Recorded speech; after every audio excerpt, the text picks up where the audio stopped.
आज जो हम क्वेश्चन पढ़ेंगे ऑल्टरनेट कॉन्सेप्ट होता है, इस पे बेस क्वेश्चन देखेंगे। सबसे पहले तो हम ये बात करते हैं कि ऑल्टरनेट होता क्या है। ऑल्टरनेट का मतलब है एक दिन छोड़ के एक दिन काम करेंगे, समझ रहे हैं? जैसे पहले दिन ए ने काम किया, दूसरे दिन बी काम करेगा, तीसरे दिन सी काम करेगा, कुछ ऐसे ही काम होगा। समझे बात? ठीक है, तो आप मुझे ये बताएं पहले आप कि अच्छा ये वाला क्वेश्चन देखें, ये क्वेश्चन देखें, इस क्वेश्चन को मैं समझाता हूं तब बात को समझ पाएंगे आप। बता रहा है ए बी एंड सी किसी काम को 20 दिन में, 30 दिन में और 60 दिन में करते हैं। ए का, बी का और सी का टाइम दे रखा है। तो यहां पे ए का, बी का और सी का हमें टाइम दिया है। ए का टाइम कितना है बेटा? 20 दिन। बी का टाइम कितना है? 30 दिन। और सी का टाइम कितना है? 60 दिन। ठीक है, अगर आप इन तीनों का एलसीएम लें पहले तो कितना आएगा? 60, जो कि वर्क कहा जाएगा। सही है? इस तरह से इसकी इफिशियंसी 3, इसकी इफिशियंसी 2 और इसकी इफिशियंसी 1 आएगी।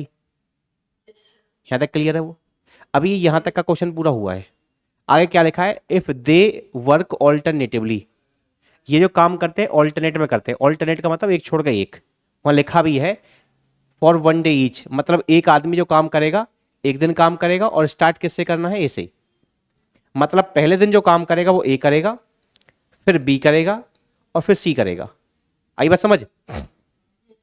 पहले दिन जो काम करने आएगा वो ए करेगा। अगर ए काम करेगा तो ए कितना काम करेगा? अपनी इफिशियंसी के बराबर, यानी 3।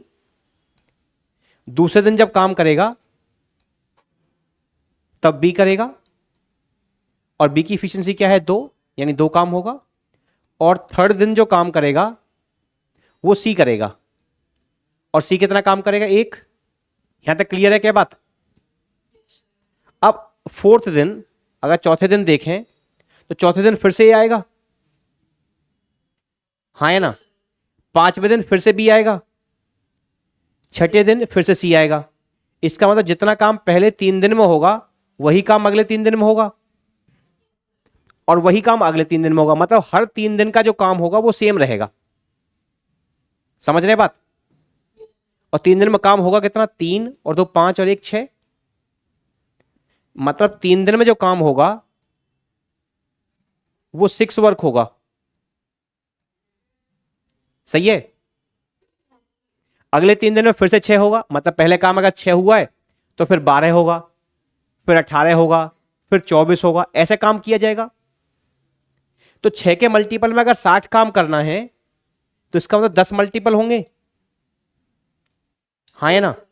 तो ध्यान रखना है कि ऑल्टरनेट वाला क्वेश्चन ना ऐसे ही सॉल्व होता है कि अगर 60 काम करना है तो इधर गुणा कर दीजिएगा, 30 दिन का समय लगेगा, यानी कि 30 दिन में 60 काम आपका हो जाएगा। बात को समझे? हाँ या ना? थोड़ा थोड़ा समझे? क्या डाउट क्या आ रहा है? मैं ये कह रहा हूं बेटा, इसको समझे पहले कि 3 दिन में कितना काम हो रहा है? 6। अगले 3 दिन में फिर से 6 होगा। 3 दिन में 6 हुआ, अगले 3 दिन में फिर से 6 होगा, अगले 3 दिन में फिर से 6 होगा, हाँ है ना? मतलब हर बार 3 दिन में 6 काम हो रहा होगा। 3 दिन यानी 6 वर्क। अगर 12 काम करना है, अगर 12 काम करना तो 6 दिन लगेंगे क्या?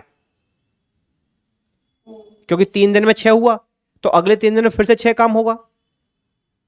मतलब 12 काम करना होगा तो 6 दिन लगेंगे। अगर 18 काम करना होगा तो 9 दिन लगेंगे। तो 12 काम के लिए सीधा 2 से मल्टीप्लाई कर सकते हो क्या? 12 काम 6 दिन।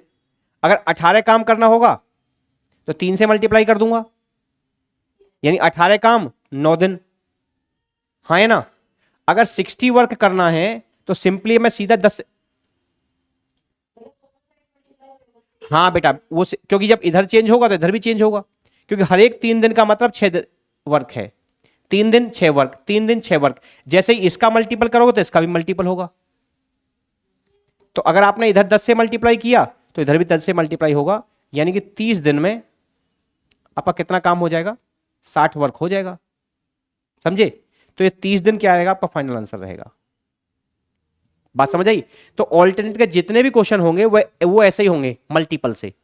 हम ये देख लेंगे कै दिन में काम सेम हो रहा है, जैसे अभी 3 दिन में सेम हो रहा है, किसी दूसरे क्वेश्चन में 4 दिन में सेम होगा, किसी दूसरे क्वेश्चन में 2 दिन में सेम होगा। जितने दिन में काम सेम हुआ, हमें पता 3 दिन में सेम, 3 दिन में 6, अगले 3 दिन में फिर से 6, अगले 3 दिन में फिर से 6, तो मैं इसमें ही मल्टीप्लाई कर दूंगा सीधा। बात समझे? ठीक है, तो इस तरह से कर लिया जाएगा। काम को 20 दिन में करता है, बी उसी काम को 30 दिन में करता है, और सी करता है 60 दिन में। सही है जी? अगर आप एलसीएम लेंगे तो 60 आएगा आपका वर्क, इसकी इफिशियंसी 3 आएगी, इसकी इफिशियंसी 2 और इसकी इफिशियंसी 1 आएगी। लिखा है in how many day A can do the work if he is assisted by B and C and every third day. इसका मतलब पूरा काम करने का जो हमारा प्रोसीजर है वो इससे होगा, पहले दिन ए करेगा, दूसरे दिन में बी करेगा। आपको देखो इस लाइन समझो, यहां तक का जो क्वेश्चन था ये तो पीछे का क्वेश्चन है, बेसिक क्वेश्चन है टाइम वर्क का। ऑल्टरनेट का जो कॉन्सेप्ट शुरू हुआ वो यहीं से शुरू हुआ है। समझ रहे हैं बात? पहले दिन ए करेगा, दूसरे दिन भी ए करेगा, जब भी तीसरा दिन आएगा ए के साथ में बी और सी असिस्ट करने के लिए और आएंगे। समझ रहे हैं? अगर आप 4th दिन के लिए बात करेंगे, 4th दिन फिर से ए आएगा, 5th दिन फिर से आएगा, और 6ठे दिन ए के साथ में बी और सी फिर से कंबाइन होंगे। तो आप जान रहे हैं कि जो लाइन पहले 3 दिन का काम होगा वही अगले 3 दिन का होगा। हाँ है ना? क्वेश्चन तो ऐसा कह रहा है कि ऐसा ही बनाओ आप, लेकिन आप समझ रहे हो ऐसा लिखना तो बहुत मुश्किल हो जाएगा ना। हमें पता है जितना काम पहले 3 दिन में होगा उतना ही काम अगले 3 दिन में होगा। पहले 3 दिन का वर्क देख लो, पहले 3 दिन में ए आएगा, पहले 3 काम करेगा, फिर से आएगा 3 काम करेगा, फिर तीनों आएंगे तो 6 काम होगा। हाँ है ना? तो 3 दिन में कितना काम हुआ? 3 और 3 6 और 6 12। 3 दिन में 12 वर्क हुआ। सही है? अगले 3 दिन में फिर से 12 होगा, अगले 3 दिन में फिर से 12 होगा। मतलब जब भी वर्क होगा 12 के मल्टीपल में होगा। पूरा काम कितना है?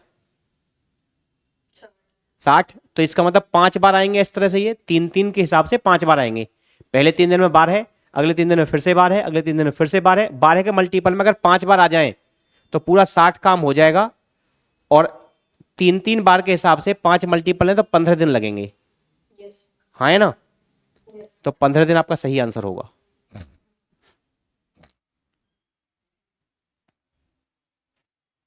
देखो बेटा क्या कह रहा है, C is twice efficient as A. इस सेंटेंस का क्या मतलब है? सी की जो इफिशियंसी है वो ए से 2 गुनी है। इसका 1 होगा तो इसका 2 होगा। ये सही है? आगे कह रहा है जो B take thrice as many days, B take thrice as many days as C. कह रहा है जो बी को समय लगेगा वो कितना होगा? 3 गुना होगा सी से। इसका टाइम अगर 1 है तो इसका टाइम कितना आएगा? ये टाइम है। हम जानते हैं टाइम और इफिशियंसी एक दूसरे के रेसिप्रोकल होते हैं क्या? तो अगर मैं इसको रिवर्स कर दूं टाइम को तो इफिशियंसी आ जाएगी। हाँ है ना? यहां तक कुछ समस्या, दिक्कत, परेशानी? तो अब ये देखो कि यहां पे भी सी की इफिशियंसी है कितना? 3, और यहां भी सी की इफिशियंसी है। ये दोनों सेम होनी चाहिए क्या? इसमें 2 से मल्टीप्लाई कर दे रहा हूं, इसमें 3 से कर दे रहा हूं, तो फाइनली ए की इफिशियंसी 3 आएगी, बी की इफिशियंसी 2 आएगी, और सी की इफिशियंसी 6 आएगी। इतनी बात को समझ गए? अब आगे क्या कह रहा है? आगे बता रहा है A take 12 day to finish the work alone. कह रहा है जो ए है वो पूरे काम को करने में 12 दिन का समय लगाता है। हाँ है ना? तो हमें ए का टाइम दिया है, ए का टाइम कितना है? 12 दिन। हाँ है ना? तो ए की इफिशियंसी कितनी है? 1 दिन में 3 काम करता है तो 12 दिन में 36 काम करेगा। हाँ है ना? ठीक। तो सबसे पहले हमने वर्क निकाल लिया, ये तो वर्क आ गया। इफिशिएंसी यहां पे है। अब आगे देखें क्वेश्चन क्या कह रहा है, लिखा है if they work in pairs, अगर वो पेयर में काम करें, जहां पे ए बी पहले दिन करता है, बी सी दूसरे दिन करता है और सी ए कौन से दिन करता है, थर्ड दिन। अगर पहले दिन ए और बी ने काम किया, पहले दिन किसने किया, ए और बी ने, ए प्लस बी। दूसरे दिन किसने किया, बी और सी ने। और तीसरे दिन किसने किया, सी और ए ने। ये सही है क्या? अगर पहले दिन ए और बी ने काम किया तो ए ने कितना काम किया होगा, 3, और बी ने कितना किया होगा, 2। तो पहले दिन में कितना काम होगा, 5। दूसरे दिन बी और सी ने किया, बी कितना करता है, 2, और सी कितना करता है, 6। तो कितना काम होगा, 8। तीसरे दिन करेगा सी और ए, तो सी कितना करता है, सी करता है 6 और ए करता है 3, तो कितना काम होगा, 9। तो 3 दिन में कितना काम होगा,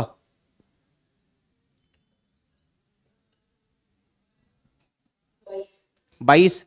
अगर 3 दिन में 22 काम हुआ है,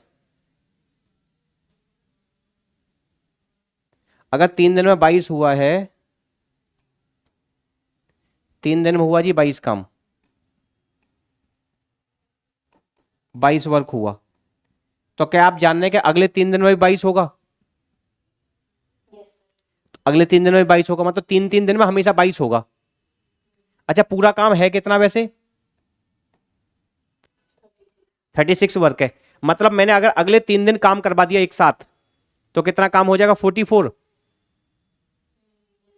वो तो ज्यादा हो जाएगा। इसका मतलब आगे मैं 3 दिन का काम एक साथ नहीं करवाऊंगा, क्योंकि 3 दिन में करवा रहे हैं तब 22 होगा ना। तो मैं बस एक दिन का करवाता हूं। एक दिन में कितना होगा, पहले ए बी आएगा। बेटा 3 दिन में 22 काम हुआ है यहां पे। चौथे दिन कौन आएगा, ए बी, फिर बी सी, फिर सी ए। तो पहले ए बी आया एक दिन, और एक दिन में कितना काम करेगा, 5। अभी कितना काम हुआ है, 27। अब बी सी आएगा, कितना काम करेगा, अब कितना हो गया, 35 हो गया। सही है यहां तक। अब कौन आएगा, अब आएगा सी और ए। हाँ है ना। अच्छा, सी और ए से अगर एक दिन काम करवाया तो एक दिन में कितना काम करेगा, 9। और 35 अगर 9 ऐड कर देंगे तो 44 हो जाएगा फिर तो। अच्छा, हमें काम कितना और करवाना है, अभी एक काम करवाना है। ये तो फिक्स है, इस एक काम को करने के लिए सी और ए आएंगे। अगर वो एक दिन करते तो एक दिन में 9 काम करते, इसका मतलब एक दिन से जल्दी चले जाएंगे। मतलब पूरा दिन काम नहीं करेगा, कम काम करेगा। कितना दिन करेगा ये पता लगाने के लिए फिर से मैं यही वाला फॉर्मूला यूज कर लेता हूँ। वर्क इक्वल होता है किसके, इफिशियंसी इनटू टाइम के। हमें सर एक काम करवाना है, और किससे करवाना है, सी और ए से। तो सी और ए की इफिशियंसी क्या है, 9 इंटू टाइम। तो टाइम कितना आ जाएगा, 1/9 क्या। तो इसका मतलब ये जो आएगा 1/9 दिन के लिए आएगा, पूरा दिन काम नहीं करेगा। तो आपका आंसर आएगा 3 और एक 4 और एक 5 और 1/9। तो 5 1/9 ये सही आंसर होगा। बात को समझे? हाँ, आप समझे। देखो सबसे पहले तो वही है, हमें एफिशिएंसी दे रखी थी, सही है।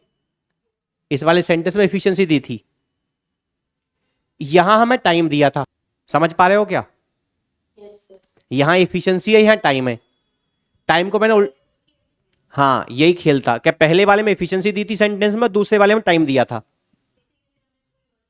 हाँ हाँ, क्योंकि हमें चाहिए बेटा, हमें चाहिए थी एफिशिएंसी हमेशा। हमें क्वेश्चन में हमेशा एफिशिएंसी चाहिए, एफिशिएंसी और वर्क। टाइम तो निकालना होता है बाद में। समझ पा रहे हो बात को? तो मैं ये कह रहा हूं सबसे पहले हम निकालेंगे क्या, एफिशिएंसी, फिर निकालेंगे वर्क, तब क्वेश्चन सॉल्व होगा। तो हमें एफिशिएंसी ये वाली दे रखी थी। अगले सेंटेंस में हमें टाइम दिया था, तो टाइम को हमने बदला पहले एफिशिएंसी में, यहां पे बदला है, सही है।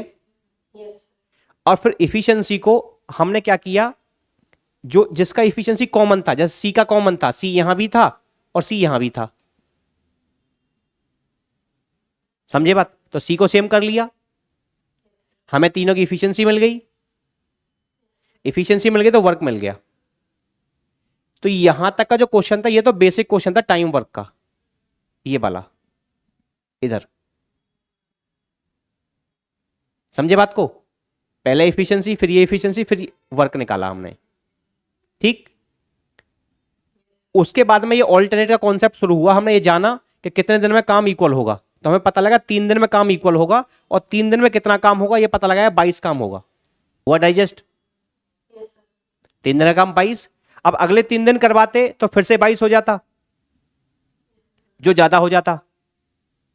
इसलिए फिर हमने 3 दिन का एक साथ ना करवा के एक एक दिन काम करवाया, कि पहले ए बी ने किया एक दिन, फिर बी सी ने किया एक दिन, अब जो बच गया उसे हमने सी और ए से करवाया, जिसके लिए टाइम हमने यहां पे निकाला कि कितना टाइम लगेगा, 1/9 ये टाइम निकाला है हमने। आई बस समझ? तो ये वाला क्वेश्चन एक पार्ट में मान के चलो आप, कि ये तो पहला पुराना क्वेश्चन है जिसमें हमने वर्क निकाला, एफिशिएंसी निकाला है, और ये वाला पार्ट एफिशिएंसी वाला है, ऑल्टरनेट वाला है। समझे बात? ऐसा ही क्वेश्चन आप ये देखें फिर। हाँ, तो 13 के मल्टीपल से करो। हाँ, तो ए का आ रहा है 30, बी का दे रखा है 45, सी का दे रखा है 60। अगर आप एलसीएम ले लेते हैं तो आएगा 180, इसकी इफिशियंसी 3 आएगी, इसकी इफिशियंसी 4 और इसकी इफिशियंसी 6 आएगी। यहाँ तक क्लियर है? अब अगर ए ने काम किया तो 6 काम करेगा, बी करेगा तो 4 करेगा, और सी करेगा तो 3 करेगा। पहले दिन ये करेगा, दूसरे दिन ये करेगा, तीसरे दिन ये करेगा। अब समझो, देखो हमने कॉन्सेप्ट समझ लिया, समझ रहे हैं? बार बार उसे लिख के हमें लंबा करना, टाइम वेस्ट करने में कोई फायदा नहीं। हमें समझ आ गया, पहले दिन 4 करेगा, 6 होगा, दूसरे दिन 4 होगा, तीसरे दिन कौन होगा, 3 काम होगा। सही है? हाँ, चौथे दिन फिर से यही रिपीट होना शुरू हो जाएगा।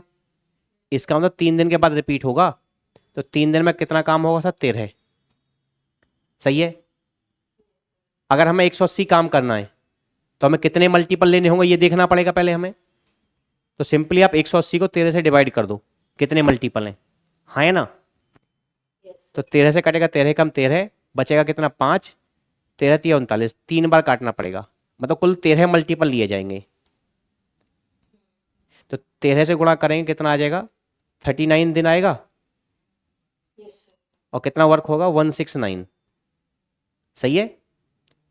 जब बेटा मल्टीपल पूरे नहीं होते तो फिर एक एक दिन के हिसाब से कराते हैं, जैसे पहले कराया था। अब ए करेगा एक दिन, कितना कर देगा, 6। हाँ है ना? समझ पा रहे हैं बेटा इस बात को? तो यानी कि अभी कितना काम हुआ, 180 हो गया।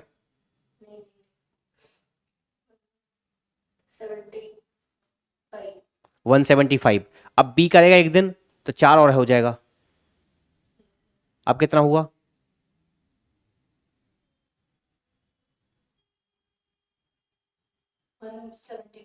179। अब जब आएगा सी आएगा, अब सी से हमें एक काम करवाना है। सही है? अब एक काम करवाना है सर, एक काम करने के लिए दिन कितना लगेगा, इसके लिए फिर से हम वही फॉर्मूला यूज कर लेंगे। सर एक काम कराना है, सी से कराना, सी की इफिशियंसी क्या है, 3, तो टाइम कितना आ जाएगा, कितना आएगा बेटा, तो 1/3 आ गया ना, मतलब 1/3 आएगा ये। तो 39 40 41 1/3, तो 41 1/3 ये सही आंसर होगा। समझ पाए बात को?